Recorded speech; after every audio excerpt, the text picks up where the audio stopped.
ಇನ್ನು DCM D K Shivakumar ವಿರುದ್ಧ ಕೇಂದ್ರ ಸಚಿವ ಕುಮಾರಸ್ವಾಮಿ ಅವರು ಗುಡುಗಿದ್ದಾರೆ. ನಮ್ಮ ಕುಟುಂಬದ ಮೇಲೆ ಸಂಚು ಮಾಡ್ತಾ ಇರೋದು ನೀವು. ನನ್ನ ಕುಟುಂಬದ ಬಗ್ಗೆ ಮಾತನಾಡುವಂತಹ ನೈತಿಕತೆ ನಿಮಗಿಲ್ಲ ಅಂತ ಕೇಂದ್ರ ಸಚಿವ ಕುಮಾರಸ್ವಾಮಿ ಗುಡುಗಿದ್ದಾರೆ. ಇನ್ನು ಗಂಡಸ್ತನದ ರಾಜಕೀಯ ಮಾಡಬೇಕು ಅಂತ ಎಚ್ ಡಿ ಕುಮಾರಸ್ವಾಮಿ ಅವರು ಕಿಡಿಕಾರಿದ್ದಾರೆ. ಇದು ಪ್ರಜಾಪ್ರಭುತ್ವ, ಯಾರ ಅಪ್ಪನ ಆಸ್ತಿಯೂ ಕೂಡ ಇದಲ್ಲ. ನನ್ನನ್ನು ಕೆದಕಿದ್ರೆ ಹುಷಾರ್ ಅಂತ ಡಿಸಿಎಂ ಡಿಕೆ ಶಿವಕುಮಾರ್ಗೆ ಕೇಂದ್ರ ಸಚಿವರು ವಾರ್ನಿಂಗ್ ಮಾಡಿದ್ದಾರೆ. ರೇವಣ್ಣನ ಮಕ್ಕಳಿಗೆ ಏನೇನು ಮಾಡಬೇಕು ಎಲ್ಲವನ್ನೂ ಕೂಡ ಮಾಡಿದ್ರಲ್ಲ, ಅದೇ ರೀತಿ ಯಾರನ್ನ ಎಲ್ಲಿಗೆ ಕಳಿಸ್ಬೇಕೋ ದೇವರು ತೀರ್ಮಾನ ಮಾಡ್ತಾನೆ.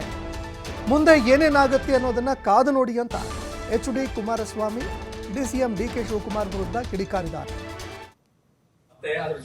ಕನಸು ಬಿತ್ತಂತೂ ಇಲ್ಲ, ಅಜ್ಜೆ ಹೇಳಿದ್ರಂತ ತೆಗೆ ಕೊಟ್ಟವ್ರೆ ಅಂತ. ಯಾರು ಹೇಳಿದ್ರಂತೆ? ಯಾರು ಸಂಚು ಮಾಡ್ತಾವ್ರಂತೆ? ಮಾಡ್ತಾ ಇರೋದು ನೀವು ಮಾಡ್ತಾ ಇದ್ದೀರಿ.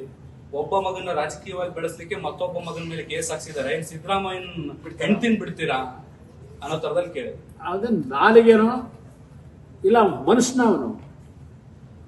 ಮನುಷ್ಯನವನು ಏನೇನ್ ಮಾಡಿದ್ದಾನೆ?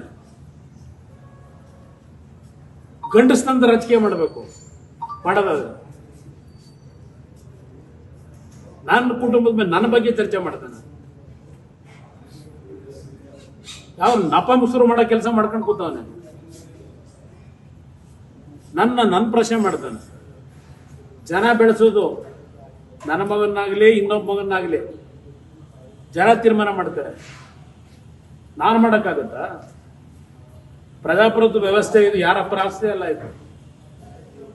ಜನ ಯಾರನ್ನ ಬೇಕು ಅಂತ ಆಯ್ಕೆ ಮಾಡ್ಕೊಳ್ಳೋದು ಜನಕ್ಕೆ ಸೇರಿ ಇರ್ತಕ್ಕಂಥದ್ದು, ಯಾರಪ್ಪನ ಆಸ್ತಿ ಅಲ್ಲ ಇದು. ಅವ್ರಿಗೆಲ್ಲ ಉತ್ತರ ಕೊಡ್ಬೇಕಾ?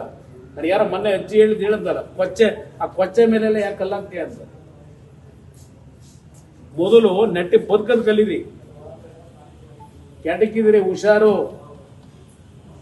ಹುಷಾರು ಶಿವಕುಮಾರ್. ನನ್ನ ಹತ್ರ ಮೆಟೀರಿಯಲ್ಗಳು ಬರ್ತವೆ, ಯಾವಾಗ ನಾವು ತೆಗೆದಿದ್ದೀವಿ ಭೂಮಿಯಲ್ಲಿ ಬದುಕಕ್ಕಾಗಲ್ಲ ಅಂತ ಮೆಟೀರಿಯಲ್ಗಳು ಶುರು ಆಯ್ತವೆ. ಆಯ್ತು, ರೇವಣ್ಣನ ಮಕ್ಕಳನ್ನ ಹಾಕ್ಸೋದಕ್ಕೆ ಏನೇನು ಮಾಡಿದಿರಲ್ಲ, ನಿಮ್ಮಲ್ಲಿ ಯಾರನ್ನ ಕಳಿಸ್ಬೇಕು ಅಂತಕ್ಕಂಥದ್ದು ಭಗವಂತ ನಿರ್ಧಾರ ಮಾಡಿದ್ದಾನೆ. ಉಳ್ಕೊಳಕ್ ಸಾಧ್ಯ ಇಲ್ಲ. ಯಾವ ರಕ್ಷಣೆ ಪಟ್ಕೊಂಡು ಉಳ್ಕೊಳಕ್ ಆಗಲ್ಲ. ತಯಾರಾಗಿದ್ದೀವಿ ಎಲ್ಲದಕ್ಕೂ. 14 ವರ್ಷ ಕೇಸ್ ಇಟ್ಕೊಂಡು ಈಗ ಅಲ್ಲಾಡ್ಸ್ಕೊಂಡು ನಿಂತಿದ್ದೀರಲ್ಲಪ್ಪ. ಅದೇನೋ ಪಾಪ ಗವರ್ನರ್ ಹೆಸರನ್ನ ಹೇಳ್ಕೊಂಡು ಅದ್ಯಾವುದೋ ಚಾನಲ್ನಲ್ಲಿ ಅದೇದು ಕಾನ್ಫಿಡೆನ್ಷಿಯಲ್ ಲೆಟರ್ನ